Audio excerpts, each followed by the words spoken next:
Hello everyone. ರೀಸೆಂಟಾಗಿ P C O ಎಸ್ನ P M O S ಅಂತ ಚೇಂಜ್ ಮಾಡಿದ್ರು because P C O S was misleading. So P M O S ಅಂತ ಅದನ್ನು term ಕರೆಕ್ಟಾಗಿ research ಪ್ರಕಾರ ಮಾಡಿದ್ದಾರೆ. So what is P C O S ಅಂತ ತಿಳ್ಕೊಳ್ಳೋಣ ಬನ್ನಿ. ಪಾಲಿಸಿಸ್ಟಿಕ್ ಓವರಿಯನ್ ಸಿಂಡ್ರೋಮ್ ಅಂತ ಕರಿತಾ ಇದ್ರು. ಇವಾಗ ಅದರ ನೇಮನ್ನು poly endocrine metabolic ovarian syndrome ಅಂತ ಕರೀತಾರೆ. ಗ್ಲೋಬಲಿ ಎವ್ರಿ 8 ಹೆಣ್ಮಕ್ಳಲ್ಲಿ ಒಂದು ಪರ್ಸನ್ಗೆ ಈ ಡಿಸೀಸ್ ಇದೆ ಅಂತ ಹೇಳ್ತಾರೆ. ಸೊ 70% ಇದು ಅನ್ಡಯಾಗ್ನೋಸ್, ಅಂದರೆ ಅವ್ರಿಗೆ ಗೊತ್ತೇ ಇರೋದಿಲ್ಲ ಈ ಥರ ಒಂದು ಡಿಸೀಸ್ ಇದೆ ಅಂತ.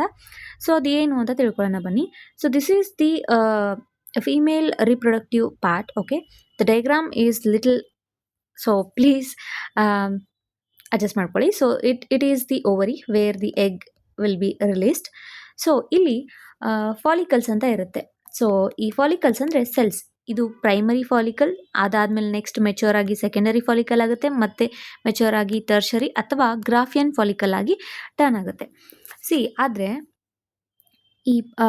ಈ ಎಗ್ ಏನು ರಿಲೀಸ್ ಆಗುತ್ತಲ್ವಾ, ಎವ್ರಿ 15 days ಒಂದು ಎಗ್ ರಿಲೀಸ್ ಆಗುತ್ತೆ. ಅಂದರೆ ಒಂದು ಸೈಕಲಿನ, ಇವಾಗ ಒಂದು period cycle, I hope you know that.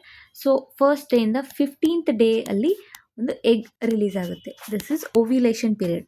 ಈ ಎಗ್ ಜೊತೆಗೆ ಸ್ಪರ್ಮ್ ಸೇರಿದ್ರೆ ಪ್ರೆಗ್ನೆನ್ಸಿ ಆಗುತ್ತೆ. But if in case egg ಜೊತೆಗೆ ಸ್ಪರ್ಮ್ ಸೇರಿಲ್ಲ ಅಂತಂದರೆ ಇಟ್ ಈಸ್ ದಿ ಪೀರಿಯಡ್ಸ್ ಆಗುತ್ತೆ.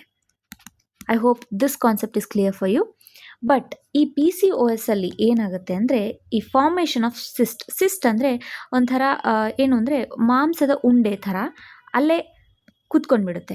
ಆರ್ ದಿ ಫಾಲಿಕಲ್ ಅರೆಸ್ಟ್, ಅಂದರೆ ಫಾಲಿಕಲ್ಸ್ ಡು ನಾಟ್ ಮೆಚ್ಯೂರ್. ಇಲ್ಲಿ ಹೇಗೆ ನಾರ್ಮಲ್ ಫೀಮೇಲ್ಸಲ್ಲಿ ಪ್ರೈಮರಿ ಫಾಲಿಕಲ್ ಇದ್ದಿದ್ದು ಸೆಕೆಂಡರಿ ಫಾಲಿಕಲ್ ಇದ್ದಿದ್ದು ಗ್ರಾಫಿಯನ್ ಫಾಲಿಕಲ್ ಆಗುತ್ತೋ, ಈ ಪಿ ಸಿ ಒ ಎಸ್ ಇದ್ದವರಲ್ಲಿ ಇದು ಆಗಲ್ಲ. ಫಾಲಿಕಲ್ಸ್ ಅರೆಸ್ಟ್ ಆಗಿ ಪ್ರೈಮರಿ ಫಾಲಿಕಲ್ಸ್ ಇರೋದು ಅದೇ ಸ್ಟೇಜಲ್ಲಿ ಈ ಥರ ಒಂದು ಸಿಸ್ಟ್, ಅಂದರೆ ಒಂದು ಮಾಂಸದ ಉಂಡೆ ತಯಾರಾಗ್ಬಿಡುತ್ತೆ.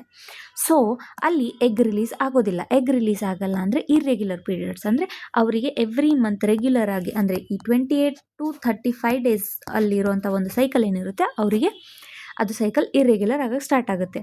ಸೊ ಇದು ಈ ಥರ ಆಗೋದ್ರಿಂದ ಅವರ ಹಾರ್ಮೋನಲ್ ಇಂಬ್ಯಾಲೆನ್ಸ್ ಕೂಡ ಆಗಿರುತ್ತೆ. ಸೊ ಈ ಹಾರ್ಮೋನ್ಸ್ಗೆ ನಾವು ಏನಂತ ಕರಿತೀವಿ, ಎಂಡೋಕ್ರೈನ್ ಸಿಸ್ಟಮ್. ಅದಕ್ಕೆ ಇದನ್ನು ನಾವು ಬರೀ ಪಿ ಸಿ ಒ ಎಸ್ ಅಂತ ಕರೆದ್ರೆ it is wrong. It involves the endocrine system. That's why we should call it P M O S ಅಂತ ಹೇಳಿದರು.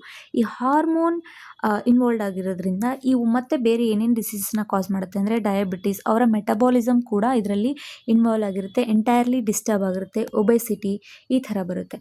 ಯಾಕೆಂದರೆ ನಾವು ಹೈ ಕ್ಯಾಲರಿ ಫುಡ್ನ ತಿಂದು ಹಾಗೆ ವರ್ಕೌಟ್ ಮಾಡಲಾರ್ದೆ ಹಾಗೆ ಕೂತ್ಕೊಂಡ್ರೆ ನಮಗೆ ಒಬೆಸಿಟಿ, ಹಾಗೆ ಇನ್ನೂ ಹಲವಾರು ಡಿಸೀಸಸ್ ಬರುತ್ತೆ. ಈ ಬರೋದ್ರಿಂದನೇ ಪಿ ಸಿ ಒ ಎಸ್ ಆಗೋದು. So if you are suffering from P C O S, ನೀವು ಏನು ಮಾಡಬೇಕು ಅಂದರೆ ನಿಮ್ಮ ಲೈಫ್ ಸ್ಟೈಲನ್ನ ಚೇಂಜ್ ಮಾಡಬೇಕು. So you have to be active. ನೀವು ಎಕ್ಸಸೈಸ್ ಮಾಡಬೇಕು, ಒಳ್ಳೆ ಫುಡ್ ತಿನ್ನಬೇಕು, ಜಂಕ್ ಫುಡ್ಸ್ನೆಲ್ಲ ಬಿಟ್ಟು and you should focus on your diet. So I hope you know the reason behind the PCOS to PMOS name change. For such more information, subscribe Sadhana Spear.